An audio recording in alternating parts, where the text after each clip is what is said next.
One at gunpoint. Drop it! Drop it! Drop it! Drop it! Hey, put the knife down. I do not want to shoot you. Hey, put the knife down. You'll get shot. Put the knife down. Put the knife down. Most killers believe their home is the one place they're safe, the place where their darkest secrets stay hidden.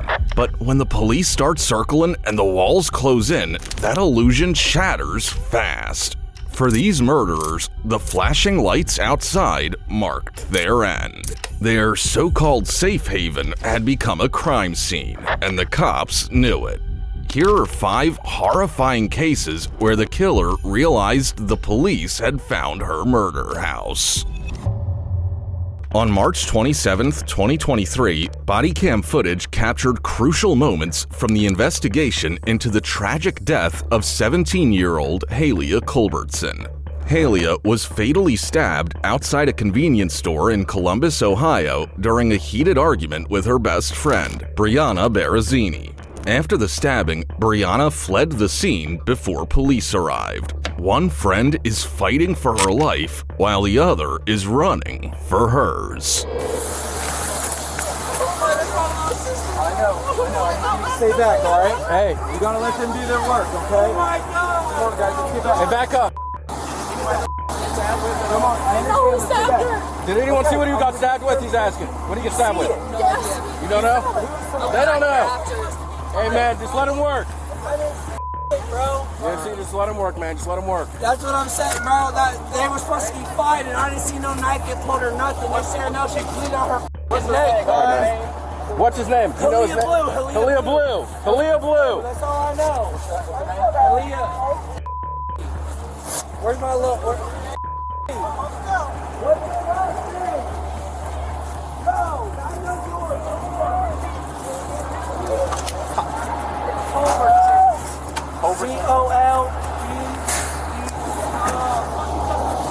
Did anyone see it?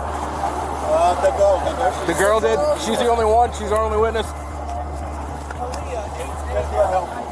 Okay. Where y'all going? I'm on my way. Let's go. Where are they calling Riverside? Go, trauma. 14. Police and medics arrive at the scene to find 17-year-old Halia Colulbertson with a stab wound to her neck. She's quickly rushed to the hospital while officers remain at the scene to gather statements from witnesses. Let's hear what they had to say. You were standing right there? All right. Is that from that's him? Okay. All right, come on. You got any ID on you, bud? I do in my wallet, but I can give you my name, my birthday, and my social real quick. Where's your wallet at? In my mom's. All right. Let's go ahead and have a seat right here. My sister. That's your sister that got cut? No, she's not blood related, but I've known her since she was 12. Okay, so a good friend of yours? Yeah, right. Man. So what, did you see what happened? You man, I got that on video, man. I don't even know she got stabbed at, bro. Oh no, bro. It was beef in the side of the square. Get it over with, bro. Punch it over with, Halia. Yeah, Halia. She got stabbed right there. Saw all the blood come out, bro. The girl in the orange is the one that got cut? The girl in the orange is the one who got cut. Take that phone away from me, all right, yeah, here, let me have your phone. All right, here, I gotta have you sit right here, man. Hey. I need you to just hang out in here, okay? That's right. One witness claims he caught the entire fight on video. Just moments later, another officer shows up, ready to take a closer look at the footage. I didn't watch the whole video. I just saw the altercation. Okay. And then something happened. I had to put him in the car. I don't remember what it was, but yeah, it's good video. He's standing maybe 10 feet from him, recording full HD with his iPhone. It'll do it. These cameras are insane. Yeah. We have that phone secured by chance. Oh yeah. Airplane mode and all that good stuff? No, not airplane. I would put it on airplane mode just so I don't think it's going to happen because they're being cooperative, but that way there's no risk of somebody remote accessing it. Can you unlock that for me? You mind if I watch it real quick, buddy? Does it show the car on there at all? Actually, might. Hold on, come here. Just start it from me. Am I allowed to come out? Yeah, you're staying right there. Bro. Hey, get off my sister, bro. Remember, hold on. Yep, go ahead. Get off my sister. Aaliyah's the one in the I'm orange. gonna have to put my phone down, bro. Aaliyah, crunch her. Get it over with, bro. Get it over with, Aaliyah. Who's Aaliyah to you? Aaliyah, my little, she's like my I've known her. Aaliyah. Here's what we're gonna do. I'm gonna put your phone on airplane mode, buddy. Yes, sir. You do And what then you I'm need gonna to sit do. right on the dash, like right where it was. Yes, sir. You do what you need to do, man. Alright, thank you. You said they got in a fight. Go ahead. They got into a fight, and as Aaliyah walked to the front door of the Jeep, I saw she had a gash on her. She got in the car, and she goes, "I'm getting nauseous." I hopped out the car. I called 911 because I didn't see the fight. I was sitting in the Jeep, looking away, because I can't be part of So that you family. didn't see the actual fight? No, but I know who Briana Barazini is. I know her mother, and I know her address. Okay. All right, hang out for me, okay? Okay. Several witnesses point to the stabbing suspect as 20-year-old Briana Barazini, but she's nowhere to be found when officers arrive at the scene. Clear as day, you can see the faces on video. If I would have known my sister was gonna get stabbed between a fight, like I know it's bad to say, So Bree was fighting with... Bree and Aaliyah were supposed to be fighting while they were in the Columbus Was this like Square. a planned thing or what? No, it was random as she came in while we came in. Like, it was random as In the smoke shop? Yeah, in the smoke shop right there. Okay. It just And then happened to come in, and they started going at it in the store, and Bree called Aaliyah a cokehead. Okay. Aaliyah's a sober, like she's a recovering addict. So she took that into great offense. You know, I don't know if you've met any recovering addicts, but like me personally, I'm one. Who was an addict? I'm sorry. Aaliyah was an okay. addict. So, and she called Aaliyah out on being. Yeah, so like Aaliyah got mad and Aaliyah was waiting outside, and they were supposed to just fight. It was supposed to just be a fight. I was there. I was supposed to be like in between it. I didn't even see a knife get pulled. Like, I'm not sure if it was a knife or if she had a ring on her finger and just got her. Like, you know what I'm saying? Like, because the knife got pulled out and it was on the ground and I saw it. What kind of knife was it? It looked like a switchblade, like a butterfly knife type of knife. But I'm not entirely sure. Okay. Like, I'm going to be honest with you. But she didn't have time to pull it out because Aaliyah, like, I'm not going to lie, that's my little sister, but she smacked out of her first. Like, you can see it on the video. Right. Aaliyah smacked her. All you saw from that was hands on hands. There was no like digging into pockets and pulling out and going, like, you know what I'm saying? Right. There was none of that, because if I would have seen that, I would have already been in there and y'all would have been called sooner. We didn't know she was bleeding out till she got it back. She crunched Bree in the face. Bree was on the ground and she walked away. Aaliyah walked away, got in the Jeep ready to drive. Right. And she was sitting there and comes over to me and goes, she's spitting blood out of her chest.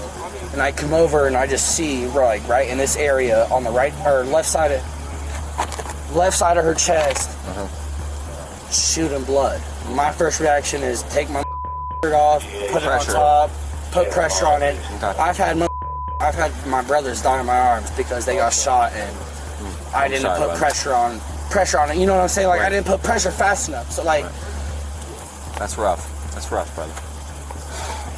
Man, just please save my sister, bro. Despite efforts to save her, 17-year-old Haley Colulbertson was later pronounced dead from her injuries. As medics did all they could, officers stayed behind, piecing together what led to the deadly altercation while waiting for detectives to arrive. So is this a DV thing or no? No, this was two girls, two friends, and the video is unbelievable. Where's the video? On his cell phone. It's his sister, not biological sister, one of his best friends. That went to the hospital. She was transported. Okay. So they're all standing out here arguing, and he's sitting there, your typical street fight video, and everyone's like, punch her, blah, blah, blah. And he's standing, from me to you away, videotaping that. And all of a sudden they start swinging at each other. Well, one girl, suspect, had something in her hand and got her right in the throat. But yeah, his video is perfect. It doesn't take long before the stabbing suspect hears a knock at her door and quickly realizes she won't be slipping away from this one. Do you have anything sharp on you? Anything I need to know about? Just my views in the pocket. Just what? My views in the Okay. pocket.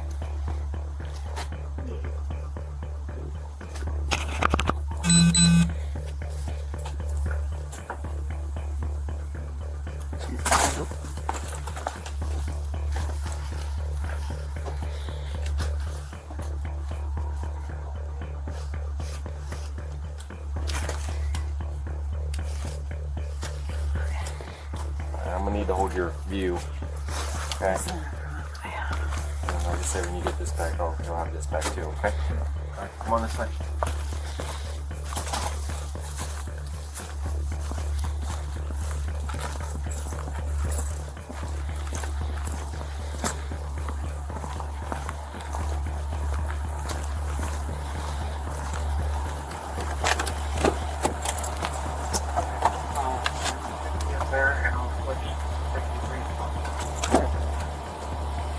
Open there for me. Radio to car 60.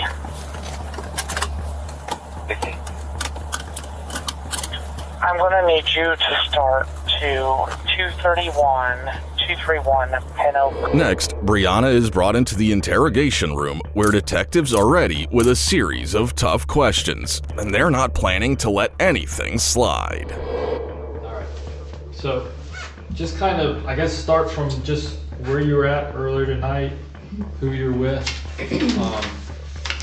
kind of what you were doing, sort of stuff. Hey, well, me and my friend left my house, I would say around like 8:45, and we were hanging out all night. And He come pick you up? And we went to the area at the square. So they were 161? To get drinks and stuff. Why did you guys choose that one? That's not real close to Westerville. We always go there. That's just the spot we've gone for years. And we walk in, and I'm grabbing my drinks and stuff, and I hear two girls' voices, the ones that don't like me. And I ignore it. I'm on the phone with my brother. I have my brother on the phone and beside me. We grab our drinks and walk up to check out, and they see me, and they just start running their mouth. Them. Who were the girls? It was Colulbertson, and I don't know who the dude was. Okay. But he was definitely the loudest. But they just kept instigating, trying to get me to fight them, and I was like, you're not worth it. You're not worth it, I'm done, I'm not doing it. And even the guy working had told them to get out. And then they said they were gonna wait for me outside. What does this all stem from? Like, what's the animosity?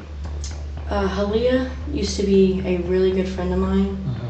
And then I found out a lot that, like, she's just a really bad person. So I stopped being friends with her, and my friend stopped talking to her. And then after that, she pretty much just went crazy, like saying she was gonna kill us and slash his tires and do all these things, and like she does to most people. There's a few people out there that she's done that to. Slash your tires and that? I don't know specifically if she has actually slashed someone's tires, but she threatens a lot of people to kill them. And so, the guy working at the smoke shop, we were checking out, he checked us out, and then he was like, wait, I'm gonna make sure they leave. So he walks out, and he looks, it looks like he's just standing there.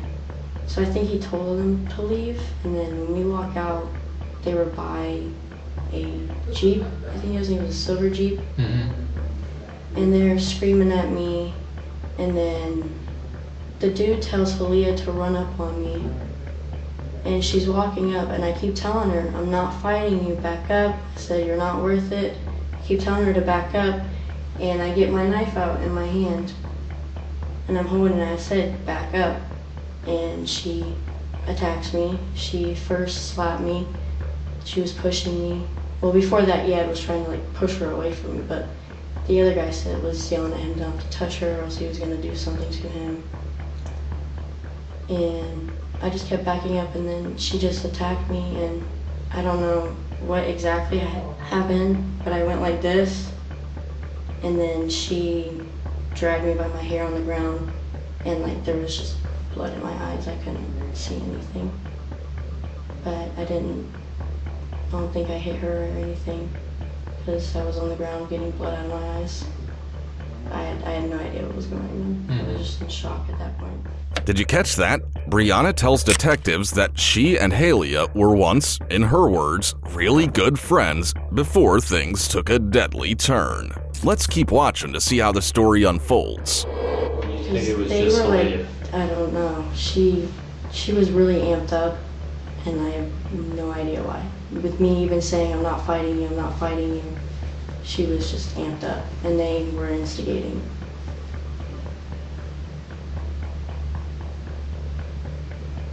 So then, before any blows, like any hitting or anything like that, you pull the knife out and hold it to your side, right? Yeah, That's I was what you backing said. up away from her. Was it open or shut? Open. Okay. Is it a knife you have to? We haven't seen the knives. Is it a knife you has a sheath, or is it like a pocket knife, or? It's like a pocket knife. It's like folds. Okay. So then, once you pulled it out, you open it up immediately. No, it wasn't immediate. Okay. But I had it there, and then when she kept getting closer, that's when I opened it. Okay.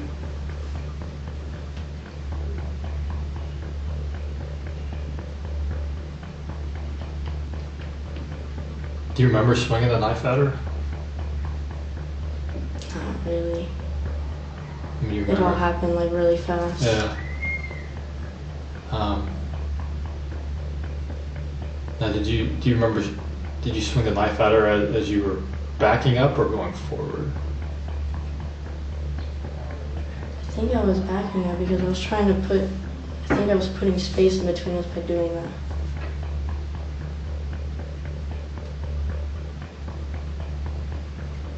It all happened pretty quick. Briana admits to holding the knife during the fight, but claims she doesn't remember actually stabbing Halia. Next, detectives shift focus to a key piece of the puzzle, the missing evidence. The last time I saw Halia at the smoke shop, I was with her, and that was probably 4 or 5 months ago, maybe, or whatever October was. I think that's when we stopped being friends, was in October or September. And then I've never seen before. I heard she went there, but I never saw her. It's kind of like a hangout type place. No, I don't usually hang out there. I don't know. They were there for a while, I think, because they were just standing there talking when we walked in.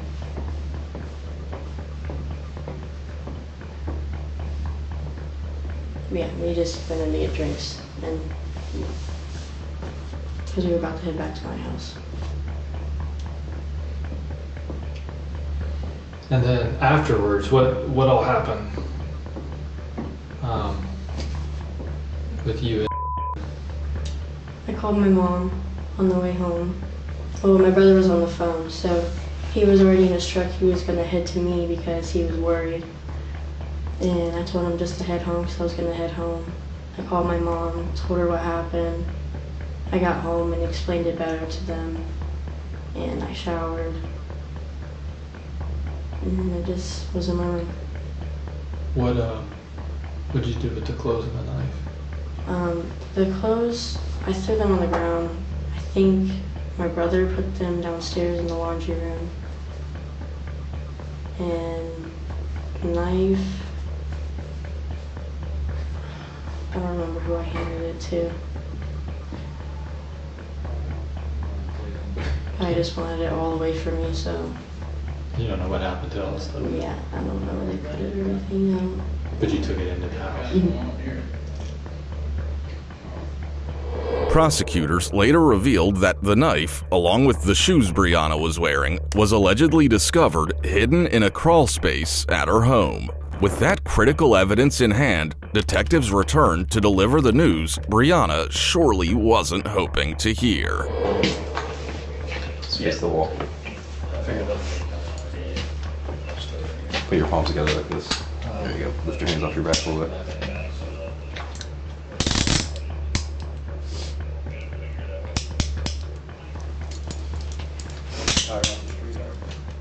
can't get anywhere else. I'm not going to second. So we're gonna run downstairs, get your picture taken, and then head down to Jackson Pike, okay? Briana was officially charged with murder, and it wasn't long before officers arrived to escort her from the station to the county jail, marking the next chapter in a case that shocked the community. Stand up for me, please. I have in the computer a 3-page entry of guilty plea form. The document looks like you signed it and your lawyer signed it. Did you sign it? Yes, Your Honor. All right. In signing it, you're telling me you want to admit to a felony 3 crime called involuntary manslaughter. When you plead guilty, it is a complete admission you're guilty. You're going to be convicted today and you're going to be sentenced on July the 11th. It'll be on your record. It's a non-expungible offense. It carries up to 3 years in prison and a fine of up to $10,000. Do you understand the nature of the charge to which you're pleading guilty and what the maximum penalties are? Yes, Your Honor. Briana Barazini was charged with involuntary manslaughter and sentenced to 3 years in prison. The case gained attention not only because of the tragic loss of young life, but also due to the ages of those involved, with what began as a personal disagreement escalating into a fatal confrontation. This was truly heartbreaking, and just like her, there's someone else whose level of cruelty knew no bounds. On December 22, 2022, in Ocala, Florida, a neighborhood dispute turned deadly when Susan Lorincz shot and killed her neighbor, a GK A.J. Owens, mother of 4. The argument started over local kids playing outside, but tensions had apparently been building for a while. On that day, Susan fired a shot through her closed front door, hitting AJ and ending her life. Now, Susan has been found guilty of manslaughter and is asking for a lighter sentence. Her lawyers say she was dealing with serious emotional distress and needs mental health treatment, not just punishment. And this is my apartment here. When they're all here in the front, it's really, we can hear it's loud, it's noisy, kids around. Okay. They're kids. Yeah, makes But sense. when they come on the side here, I just can't hear my clients. Okay. And that's not fair to me. Yeah, I know, have, I understand you that. know, right to have peaceful and quiet Listen, enjoyment. I understand. I'm sorry, my heart's thumping. No, you're now. fine, just I breathe. just didn't know she was going to actually get physical with me. What the other sign? Yeah. Okay. You know, and that's not cool. You don't get physical. I mean, that's ridiculous. She just threw it? No, she whipped it at me. Okay. I mean, Owens spoke to first responders at the scene that day, but the story she shared was quite different from what Susan Lorincz initially claimed. She left the sign. She's basically like ramming the sign in my face. And then when she went to pick it back up, I picked the sign up and I threw the sign. I literally picked the sign up, and as I walked off, I threw the sign. I said, I can go and buy a sign too. It still doesn't mean anything.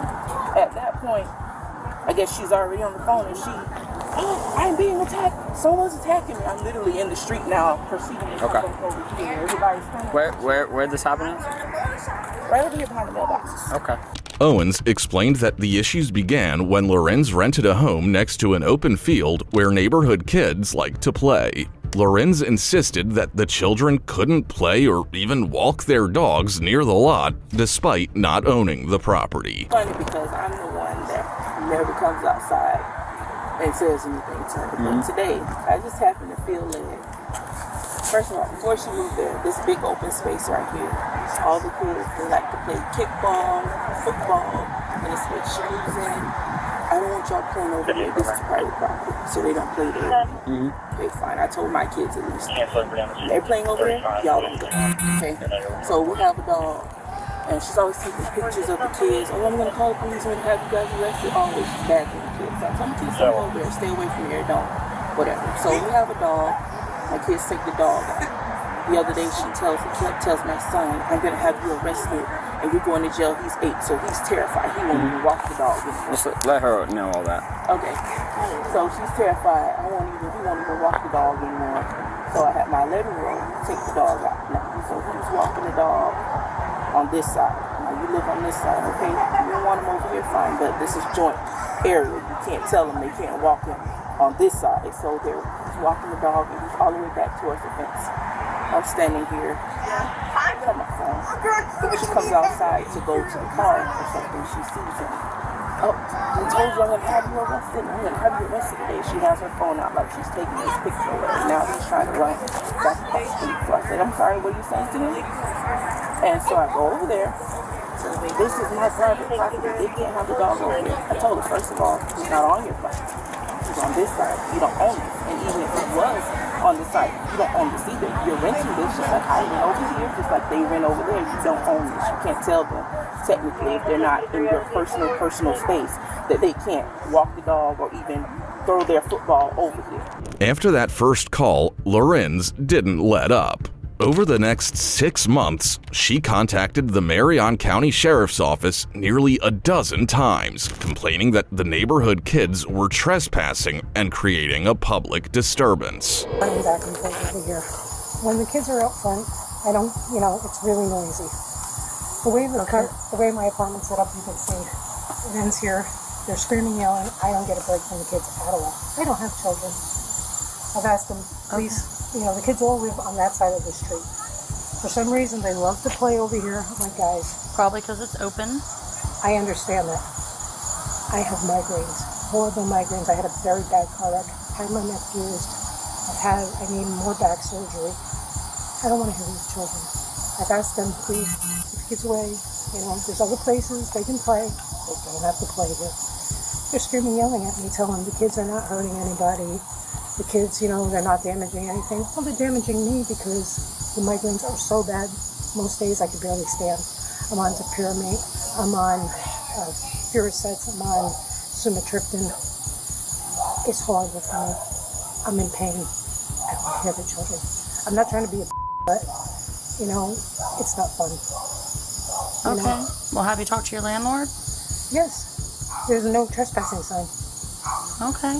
And they're saying that this guy's giving them okay to be on the property. He doesn't own the property. Someone up in North Carolina owns the property. I'm a real estate agent. Looked them up. So I don't know where they're getting their information from. It's just not true. I don't want to be intimidated by them screaming and yelling at me, telling me I'm a calling me Karen.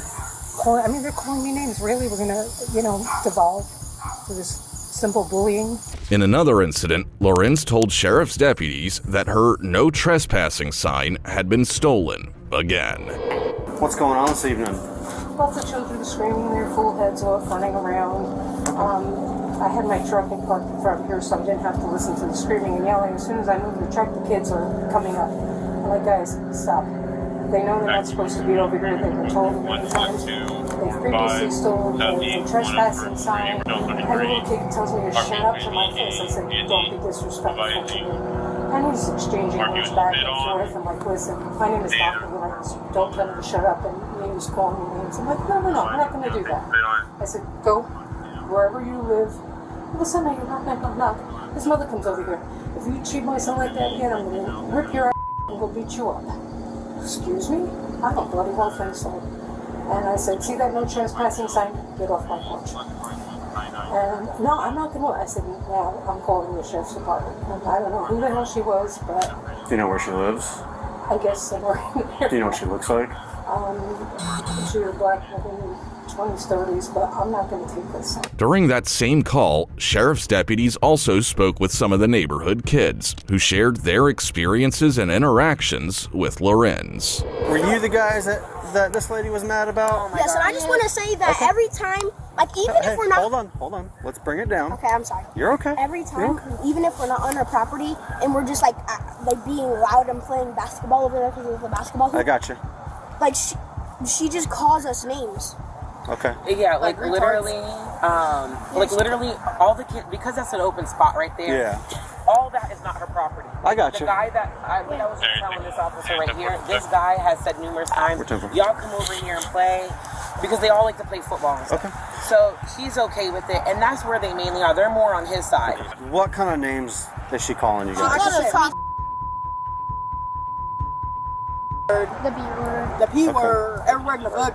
One time the kids were playing right there, and it was his dad outside.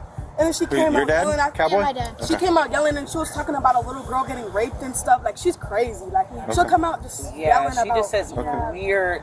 Like, I have said stuff to her before because one time I just happened to come outside and she was calling me, like, relax. I'm like, these are kids here. If she starts screaming at you guys, I want you to go tell an adult, okay? I don't want you to antagonize her, okay?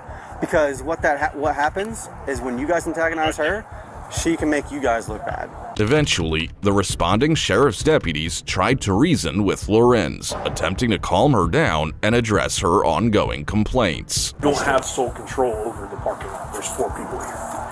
Yeah, but those children don't live here. I mean, they literally live across the street on the other side. They don't. I understand what you're telling me, and I get it, but you don't have sole power to say, hey, they can't be in this parking lot. But he's asked them to leave. I mean, you can call Charles. I mean, I'm just telling you it's trespassing. It's the first time's civil because it doesn't become criminal until they're warned. okay, but he's already told them no trespassing. Who's he? All right, and he's just trespassing right now. Can I talk to you for a second? When do you get done? He's trespassing right now. He's trespassing. He came over to come ask us a question. And he's been What do you need us to do? What do you want us to do? Tell the girls not to come. They can't come on when I'm on the phone. Okay. I mean, literally, they cannot come on when I'm on the phone. I mean, I can talk to them if I can figure out who they are, but I mean, he needs to get, because he's screaming all the time, too. Okay. He just needs to get. When deputies finally began speaking with the neighbor, Lorincz went out of her way to interrupt their conversation, claiming that the discussion was distracting her and that she couldn't tolerate the noise. This is just an open field, you know, it belongs to both property, you know what I'm saying? So if the kids want to play there, whatever, and that's what I keep telling them. Hey, as long as you don't get in her door, you don't start throwing rocks, don't be cursing at her, it's okay, she can cut the cups whenever she wants, but, and I was trying to reason with her one day because we were all playing here, you know, the kids, everything jumping, all right, let's go. And she's like, hey, you know what, one day you guys are gonna die, and I'm like, and that's when I like, whoa. The body camera footage we've been showing is just a glimpse of how frequently sheriff's deputies were called to Lorintz's home. There are literally dozens of hours of recordings of Susan Lorincz filing complaints. All of this built up to the tragic day, June 2nd, 2023, when Lorincz fatally shot A.J. Owens. Show me your hands! Show me your hands! Turn around! Turn around! Where's your gun at? You got hands? You got hands? You're gonna be detained. Is there anybody else in the house? There's somebody else in the house. Can I just get my daughter? No, not right now. You're not under arrest. You're being detained. Okay, I understand. Come over here. She came and banged on the door, her window. Okay. I mean, the slide door. That, she banged on that, and then the door. Okay. And then I was on my electric scooter right here, and then I don't know where I hear a big bang. Okay. I'm just running. Did you actually see anybody with any kind of gun, anything like that, or did you just hear? I just hear run. Okay. What did you see after that? I don't know. I came outside and I saw my first mom on the ground. Okay. The next video is truly heartbreaking. It captures the moment A.J. Owens' children receive the devastating news that their mother has been killed. Today has been a very bad day. There's something bad that's happened. And y'all seen it, y'all understand it, y'all experienced it, right? Okay. Y'all love me? Okay. Y'all love mom? All right. Well, I got some bad news to tell you. Mom is not coming back anymore. Come. No, don't. Come here. Come over here. Listen to me. No, I know. Okay. It's okay. I know. It's okay. I know. I'm sorry. I'm sorry. I'm so sorry. I am sorry. I'm so sorry. You can't go home. She's going.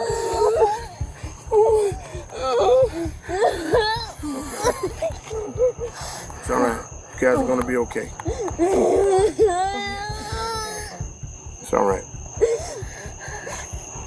You guys all right?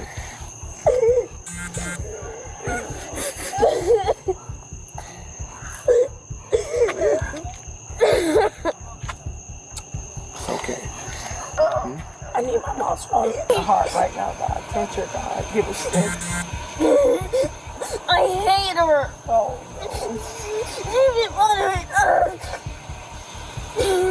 She's in jail for good. After Lorincz is taken into custody, she gives her version of events, explaining what she believes led up to the shooting. She comes out and she is just banging on my door and like, go away. I'm not dealing with you tonight. And then she started banging so hard, everything started shaking. And I'm like, you really need to leave.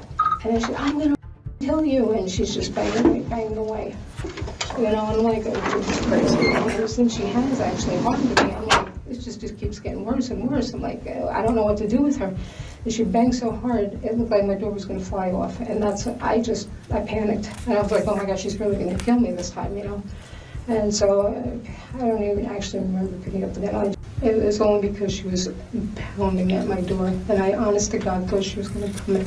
Lorincz was ultimately charged with first-degree felony manslaughter. She pleaded not guilty and went to trial in August. Prosecutors came out strong in their opening statement. Here's what they said. The defendant admitted during her interview that she was the one that fired that gun. She also admitted that the act of pulling that trigger and firing that gun wasn't intentional. It wasn't an accidental situation.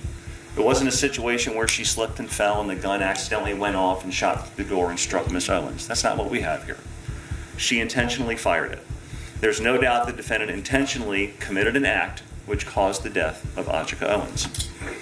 The evidence has proven that the defendant did act with utter disregard for the life of others. She pointed a loaded firearm towards a door, towards a person that she knew was there on the opposite side of the door, and intentionally pulled the trigger.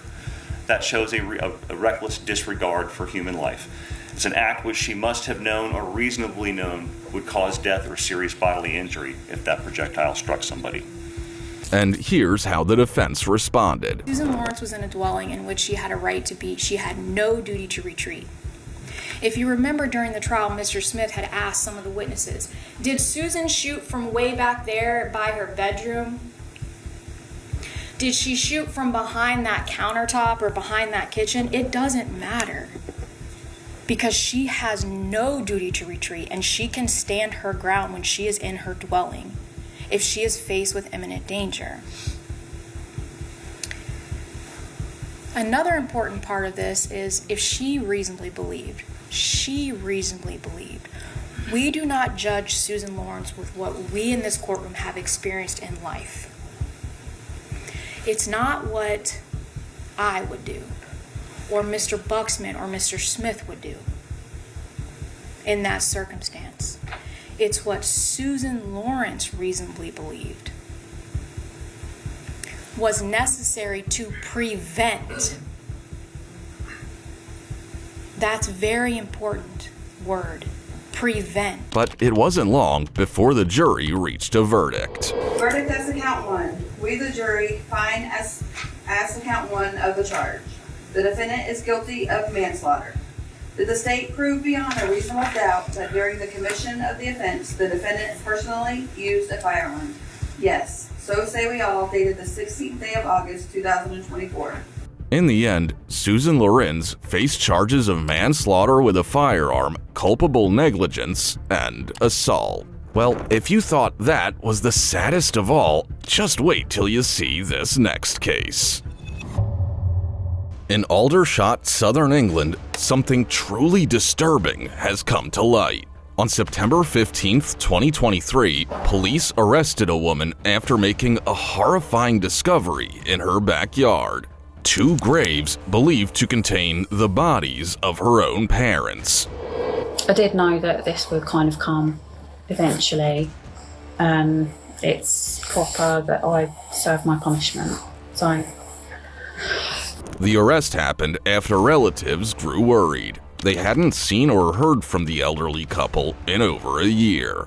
The woman and her partner claimed the couple had moved abroad, but the truth turned out to be far more shocking. It's fine.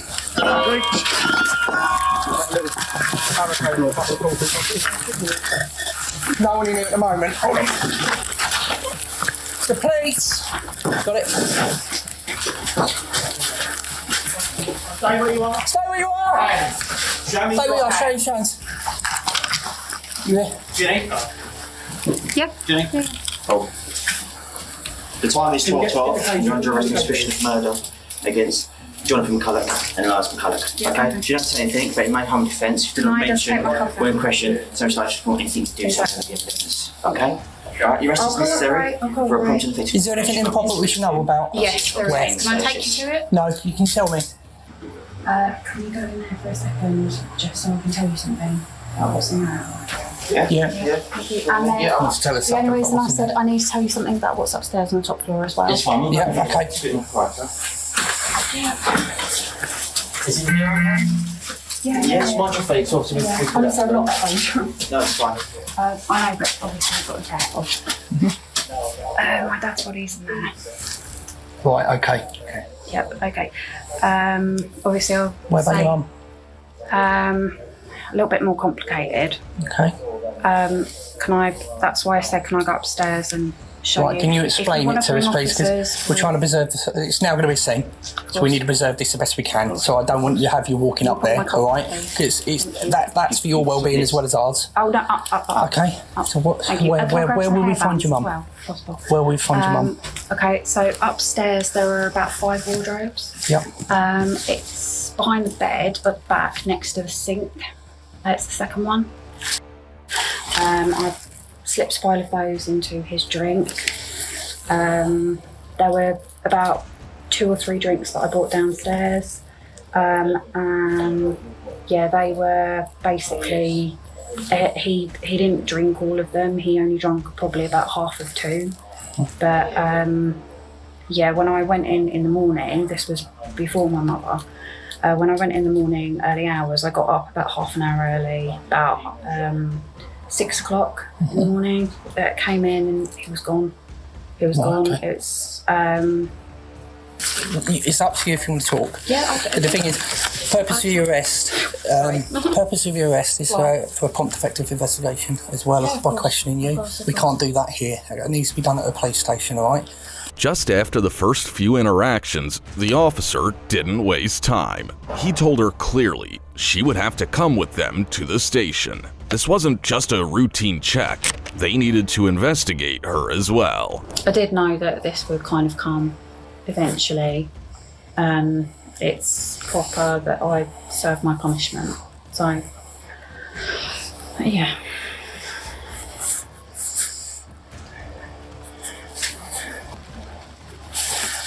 Okay, so Virginia, I'm just going to ask you this. This is what I've written down based on the information you just told us, because what we regard as a significant comment, because you've made it under caution after your arrest. By the way, are part of they're my granddad's. Okay, right. So I've written this, please.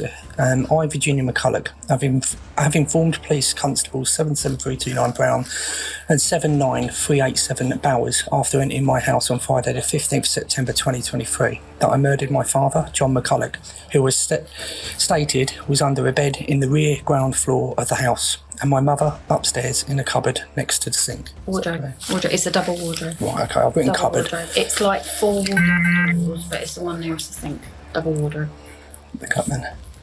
Yeah. What's significant as I've written down here now, I've just read out to you. Are you happy to sign that, to say that's a true account? Yeah.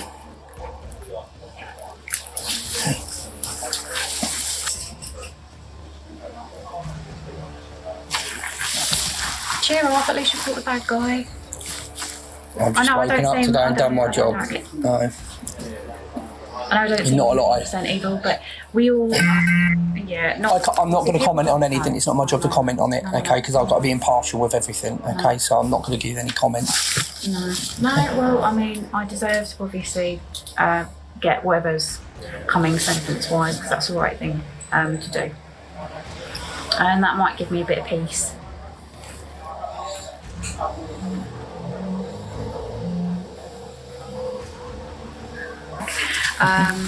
Also in the handbag as well, there's and again, because you're probably going to need to know about it, there's a card in there, card one money. And that's a bank card where there's a lot of transactions that have taken place over the last few years from money that pertains to my parents. Well, the way she's talking to the officers is honestly strange. She's pointing out details about the evidence like it's no big deal, and even correcting them about the wardrobe. It's not what you'd expect in a situation this serious. She's being extremely casual, almost like none of it really matters. So, murder weapon is upstairs in the toilet room, kitchen knife.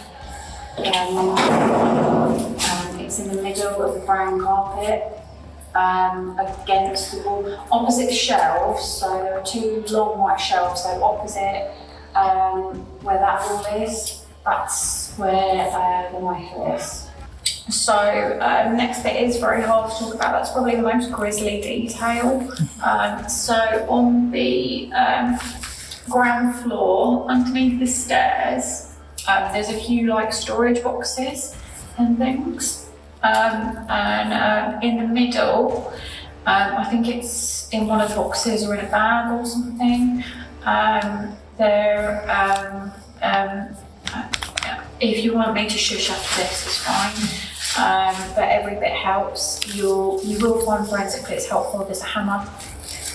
I know, but I'm trying to help so you find everything. It's in the middle, underneath the stairs. It will still have blood on it. It's rusted, but it will still have blood traces on it. In the end, she faced serious charges. 2 counts of murder, 2 counts of perverting the course of justice, and 1 count of concealing a corpse. Up next is another case that happened in Washington. On August 17, 2023, in West Richland, Washington, Shana Gardner was arrested by federal agents.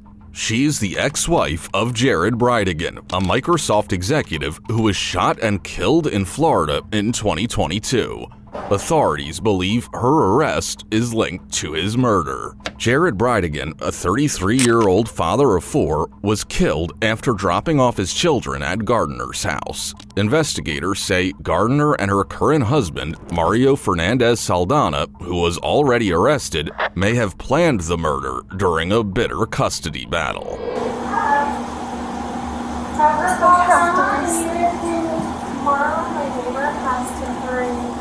I'm here, Shana. I'm outside. Oh, they're gonna call you. Wonderful shoes. Oh, yeah. And you want me to go get her shoes? I'll get her shoes all.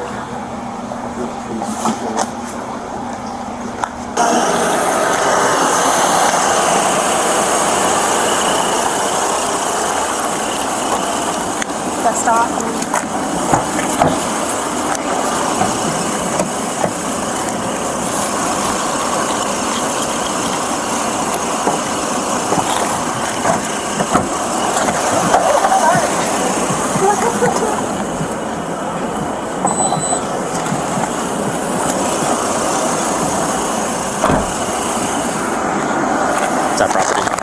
Medicine. Good? I'm good, thank you. Gardner was immediately placed in handcuffs by federal agents and escorted to a patrol vehicle. From there, she was taken straight to jail to begin the legal process following her arrest.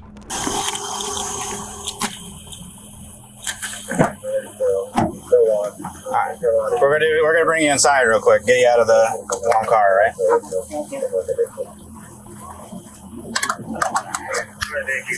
Step out for me. Yeah.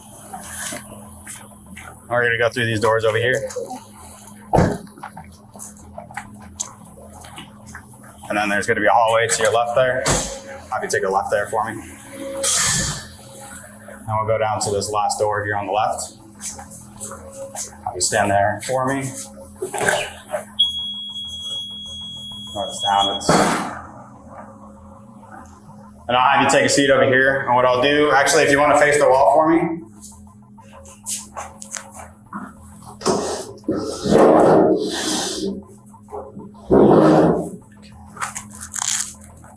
So what I'll do is I don't want to keep you in these cuffs for a long time. I know they kind of hurt. So what I'll do is I'll take one hand out and I'm just going to attach it to the railing right there, all right?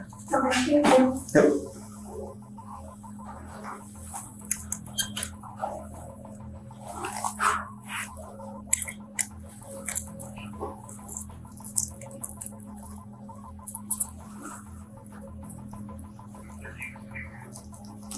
Do you want to take that hand, place the top of your head for me?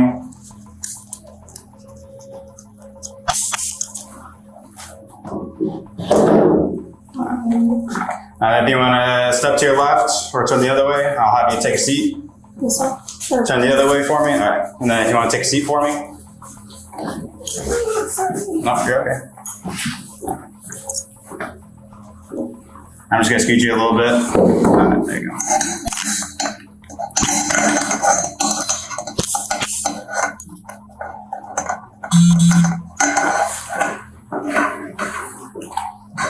And then the other officers will be in here shortly, right? After being taken into custody, the officer read Gardner her Miranda rights, informing her of her right to remain silent and to have an attorney. It was a serious moment, one that signaled she would soon be facing the consequences of her alleged actions.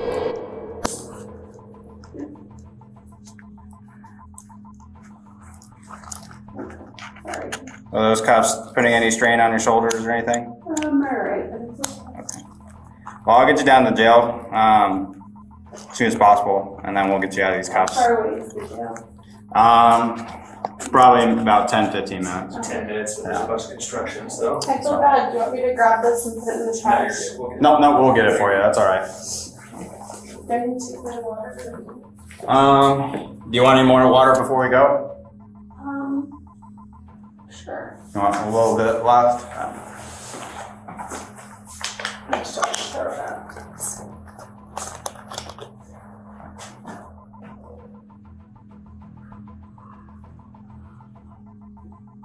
Good.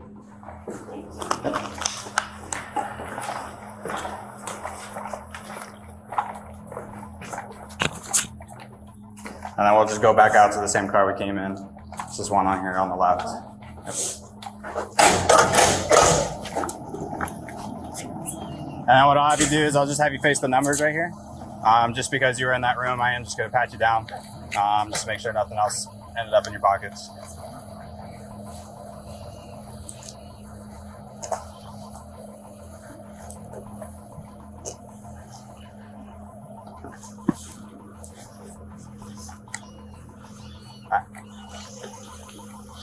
And then I still do have your medications with me. Okay. So those will be checked into the jail. Just want to have a seat for me.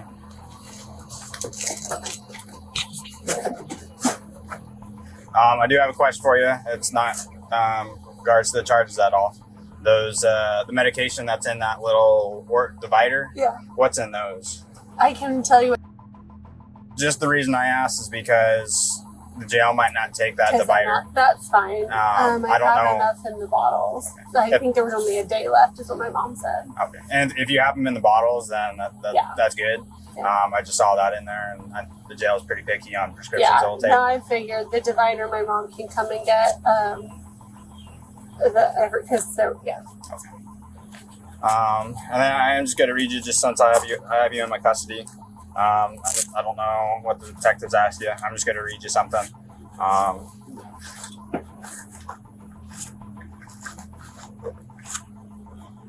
So you have the right to counsel at this time. If you're unable to pay for counsel, you'll be entitled to have one provided without charge. Do you understand that? Okay. And that's it. So I'm going to put your seatbelt on. I'll get you down there. It's hot. So hot my vehicle can't keep up. I say it's hotter for you guys wearing all the stuff you guys got to do. And I'll get you down there so you're out of cuffs. I know those are uncomfortable. So just sit tight for me, all right? They belong to ETS? I think they're the detectives, Jacksonville. Oh, okay. But You got your warrant? yeah, I got the two. Shana Gardner is facing several serious charges in connection to the case. These include first-degree murder and conspiracy to commit murder, as investigators believe she played a key role in planning Jared Bridegan's death. She has also been charged with child abuse due to a child being present during the time of the killing, putting that child in direct danger.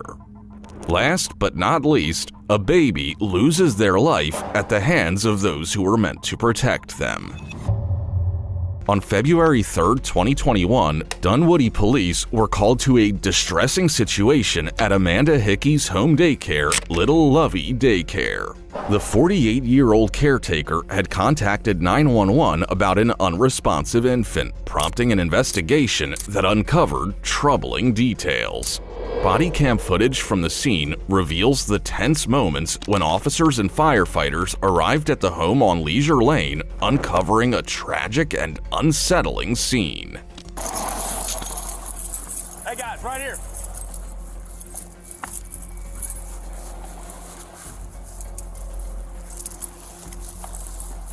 Breathing? Still CPR? Face down in the bed. He's laying face down in the bed? Yeah. All right, clear. Analyzing heart rhythm. Stay clear of patient. Analyzing heart. No shock advised. All right, let's go. Ensure emergency medical service. Is this y'all's child? Hickey, who operated the daycare from her home, stated she had followed the proper procedure by placing baby Charlie Cronmiller on his back for a nap. However, security footage contradicted her claim, showing her placing the infant face down in a pack-and-play. After being left alone for more than 2 hours, the child was later found unresponsive. Further investigation into this tragic incident revealed even more disturbing findings. Hickey was accused of abusing 6 other children and operating beyond the daycare's licensed capacity. No, I have a family-owned daycare. This is one of my clients. Okay, have we contacted them yet? No, I haven't called anyone or done anything Okay. yet. Go ahead and call them. Yeah, go ahead. Investigators asked Amanda Harris Hickey to contact the parents of the 4-month-old baby, Charles Charlie Cronmiller. She later provided her version of events, explaining what happened when she found the boy unresponsive. I put him to bed on his back, but his parents stated he could roll over, but I had never seen it. What time did you call 911? I can show you. I was quite flipped out. So I dialed it, and then I think I just kept hitting it, and then I think this was them calling you. Hickey told the officers she had placed Charlie on his back, but investigators later found that she had actually laid him on his stomach, which goes against the recommended safe sleep guidelines. Charlie suffered from any medical diagnosis that you know of? Okay. And I'm sure you've already talked to other officers. Can you tell me kind of what happened? Charlie was having a normal day according to his normal schedule. We were scheduled to eat at 3 o'clock. He slept a little, like I hadn't heard from him, so I just let him sleep. And then about 3:40 I went in and found him unresponsive on his stomach. Okay. I put him to sleep on his back. Okay. Unresponsive. I'm still in the process of getting everyone out of bed. So this guy's still sitting here because. So this is the bed that Charlie was in. Okay, I'm just going to take a quick overview of the whole room real quick, and then... Sorry. No, you're fine. I think keep his face out of it, I guess, is probably the best thing to do. I don't know. He's not going to be in it. Okay. There you go. So I laid Charlie on his back, and I found him in the corner. This corner? And he had rolled here and into this position here. Was there a mat, or is that the mat? This is the mat. That's the mat he was laying on? So you said you put him down at what time? A little bit after 2 o'clock, I believe. That would be his normal schedule, like 2 or 2:30. And then he would typically, he would have slept and then had a bottle at 3. Okay, so you came down at 2:45? 3:45. 3:45. I mean, obviously if I would have known we were having an emergency, I wouldn't have let him sleep, but I thought he was just tired or still sleeping. His bottle was scheduled for 3 o'clock. Okay. So I have his bottle on the counter ready to go, like, waiting for him to wake up. So this is just a hand off. You just show me, again, like that's for the front, this is the back. You just show me how you laid him and then how you found him. Let me take a picture.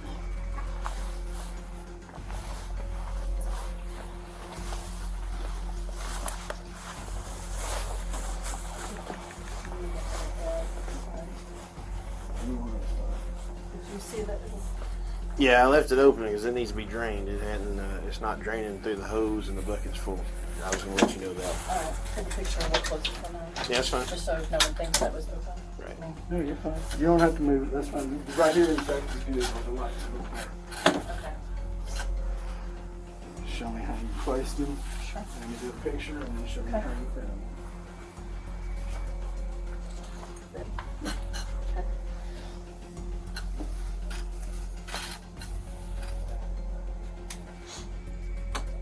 And there was another child in there, so you put him down and picked one up, right? So he was in there by himself. He was, yes. Yes. There was a switch.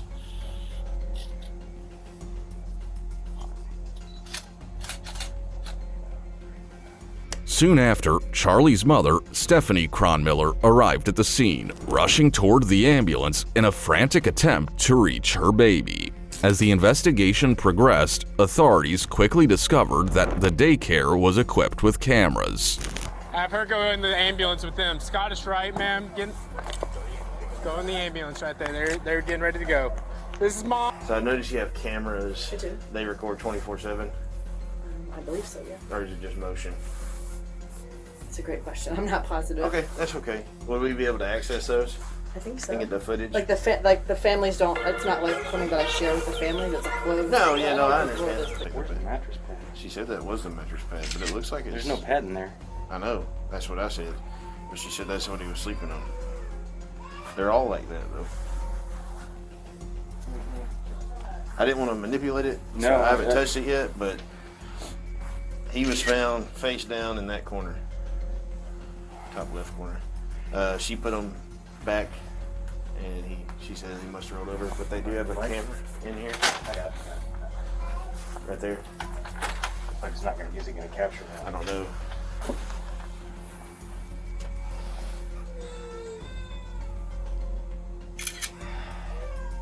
See that? The discoloration on the pad. Yeah, that's it, man. And then the discoloration on the actual the brown. Yeah. The video shows Hickey willingly handing over the security camera footage to the officers. She was also seen crying as she realized she would need to speak with the parents of the children under her care. Okay, I was just saying I've seen it was coming. Here, go ahead and get the child out. I'm just going to keep looking through for a minute, if that's okay. And I'll be here when you come back. I'm not going anywhere.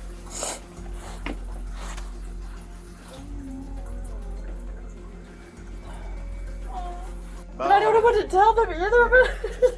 Tell them a baby had an emergency and... I can escort you out when you drop the babies off. And All right. if you have any questions, I can answer those There you questions go. for you. Okay. We can do that for you to help It's you going out. to be really hard for you to talk to them. Really hard. The baby had a medical emergency, so you didn't, nothing. I just don't know. I don't know what. Yes, I'll just need an escort. Okay. Just give them. So you hear me give them the same message to everybody. I'm not sure what that message is yet, but I need to tell them all something. We had an emergency. What do I tell them? We had an emergency here today, Yeah. and I'm gonna be closed to am I closed? I don't. I mean, as of right now, this is just I mean, it's all under investigation. We have to figure out kind of a few more things before we can classify it one way or the other. Okay. I don't see any signs of malicious intent here. We're not leaning towards that by no means. But I can't sit here and tell you that without a doubt. No, I you can't predict the future. I understand that. I just don't know what to tell them. To tell them that that you had an emergency, a child had to be rushed to the hospital, and leave it at that. Technically, you can't share any more I don't information know than that right anything. there. So. I don't know, but that's all you got to tell them. Yep. Just tell them And if they have questions, our officers here will be glad to help out. And then this is happening. Soon after, officials at the scene were informed of Charlie's condition. Unfortunately, Charlie was later pronounced dead. Do we have an update on the hospital yet? Yeah. They've given him a bunch of rounds of epinephrine, but It's looking like it's... yeah, there's no signs of life. Yeah. I'll let y'all know here in a minute, but I expect you soon I'm gonna get the official word. Doctors with the parents, they've done about 6 rounds of epinephrine. Sorry. And it's not officially called yet, but they're talking with the parents. And it looks like there's no signs of life. So since he gives me the final official word, I'll let you know. We'll do an examination on Charlie tomorrow to try to determine what happened, what the cause and manner of death is. That he may know that information tomorrow. That information may take weeks, depending on different tests that they have to run and things like that. So I can't guarantee you that that information will be available tomorrow. But once the case is completed, and that means once the medical examiner completes their examination, they get the findings, they have to write it up. Then I also have to turn in my investigative report, and the whole file has to be approved by a supervisor. So there's kind of a chain of events. Sure. But once that's complete, you can get a copy of the autopsy report if you would like it. Officers spoke with Hickey and her family, initially not suspecting any foul play. However, days later, the situation took a turn when Hickey was arrested at her home. I haven't found anything today that leads towards any type of malicious intent. You know, I can't say that as of right now. And I don't foresee that on them.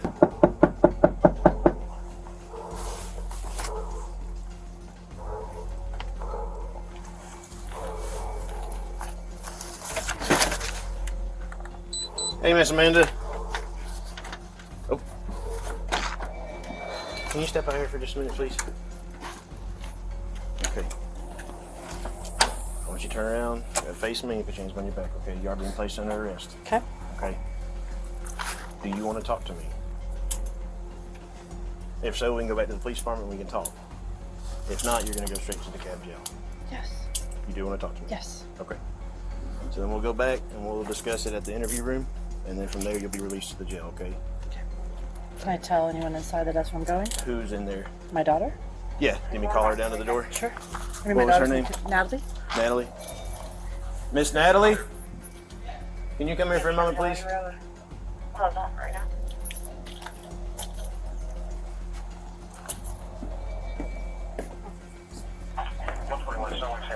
Your mom's going to go with us, okay, to the headquarters for right now. She wants to talk to me, and then from there she'll be turned over to DeKalb County Jail.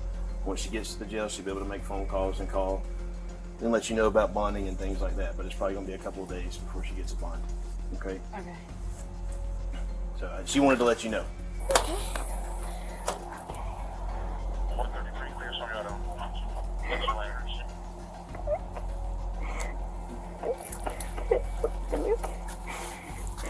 She was arrested on charges of second-degree murder and cruelty to children. After the arrest, she was taken to the police department for processing. Should I go in by myself? Yeah, I'm gonna assist you, just so you can fall. There you go. Place this seatbelt on for you.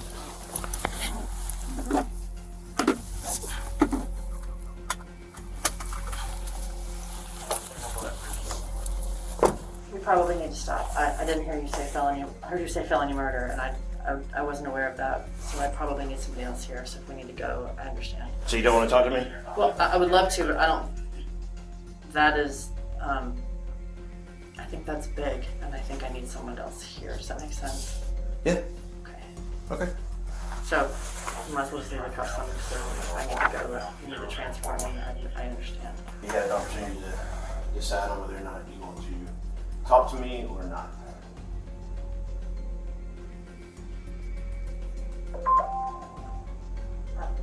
I don't know what to do, so I guess we should just move me along.